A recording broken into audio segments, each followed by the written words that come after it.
5 Forecasts of the Founders Economy in 2022. There's never been a more pronounced focus on the creator economy. Monetizing digital content is nothing new. But the pandemic turbocharged the sector as people turned to social and subscription platforms to supplement their income during stay-at-home measures or out of boredom like many TikTok stars who joined the growing platform as something to do and found a full-time career. That momentum from 2020 has only increased this past year. More than 50 million people globally consider themselves content creators, and the market size has grown to well over $104 billion. Investors poured a record $1.3 billion into the space. And there's even been a stronger middle class, with a 41% of creators earning a living wage year over year. Creators are becoming their own businesses. Startups are rushing to make tools and services to manage and grow these enterprises. And major brands are doubling down on leveraging the reach that creators have with their audiences. It's easy to see why so many people say there's never been a better time to be a content creator. But what do the times ahead look like? Here are some 2022 projections on trends and issues in the creator economy. One of the most pressing challenges that most up-and-coming creators face is how to make stable income from their content. Social platforms introduced creator funds in 2020 as a measure to appease creators onto platforms. TikTok led the charge with its $200 million fund. In November 2020, Snap started shelling out $1 million daily to creators who used its short-form video feature Spotlight. In June 2021, Meta, which was still called Facebook at the time, threw its hat in the ring by announcing its $1 billion investment in programs to give creators more ways to earn money. At this point, it's become table stakes to have a creator fund, says Kaya Yuriev, a reporter who covers the creator economy for The Information. What I hear over and over again from creators, though, is that unless they had a huge viral month of video views, it really doesn't move the needle. While it's true that creator funds aren't necessarily designed to be a creator's full income, they can help supplement it. The question then becomes how long platforms are willing to pump money into creator funds. If you start paring back some of these financial rewards, you're going to lose some of the engagement from creators, Yuriev says. Alessandro Bagliaran, co-founder and CEO of Influencer Marketing Factory, adds that has always been skeptical of creator funds for that very reason. What social media sometimes don't understand is that social media is not just about the features and the money. It's about the community. Bagliaran says, it's about what you can create and how long can you stay there. Of course, some want to get the easy money and run away, but the others that want to do that as a job. They want to be sure that they can get more out of it. More on a monthly basis than just getting one big payment. How most creators have been and still make their living is through brand deals. According to Influencer Marketing Factory, 31% of creators cited influencer marketing as their main source of income. The good news is that brands aren't solely fixated on just how many followers a creator has anymore, notes David Anderson, Managing Director UTAS Entertainment and Culture Marketing Division.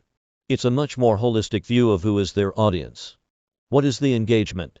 When they do create content, and they do post in partnership with a brand, what is their response? Anderson says, we've seen an evolution to a much more sophisticated evaluation criteria. That makes sense given that younger demographics have been slipping out of traditional advertising as grip.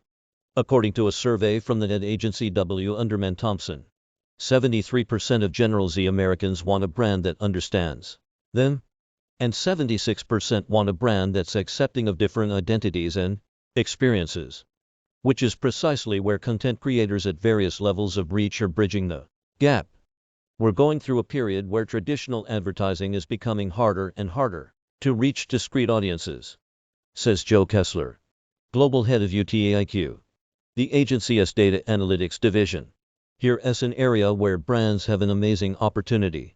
Consumers are ready to say, if you can help facilitate this relationship and deliver me the kinds of product and access and experience and community that I'm seeking in this, bring it on. On top of that, Apple's iOS updates that prioritize consumer privacy by giving users more control over who sees and uses their data will undoubtedly impact traditional digital marketing. That means brands will have a harder time reaching specific audiences through those means. Influencer marketing is only going to increase next year, especially because of the iOS changes, Yuriev says. If in trying to reach 18 to 34-year-old women interested in beauty, I know that I can partner with these influencers. On the flip side, more brands will become content creators in their own right. Every small business sees the need to become a creator, says Scott Belsky, Chief Product Officer of Adobe. Whether you're the local laundromat or pizza shop down the street or massage therapist or hairdresser or whatever the case may be, you now realize that your brand is only as timely and fresh as your content is, and that you need to be represented in your customers or potential customers as streams on all these social platforms in order even to have a growing business. The same can be said for celebrities. We're already seeing that to some extent, particularly on Cameo, UTAS Kessler says. But across the board we're getting questions from our clients now. Tell me about this creator economy thing. How can I participate? How can I build my brand or build my fandom through these new tools? Earlier this year, burnout in the creator economy became a hot topic of discussion. A survey found 90% of creators experienced burnout and 71% said it made them consider quitting. A lot of the way these platforms are set up is you're on this hamster wheel and you can't get off. Yuri F. says. It's part of a broader conversation around labor. Yuri F. compares to the gig economy.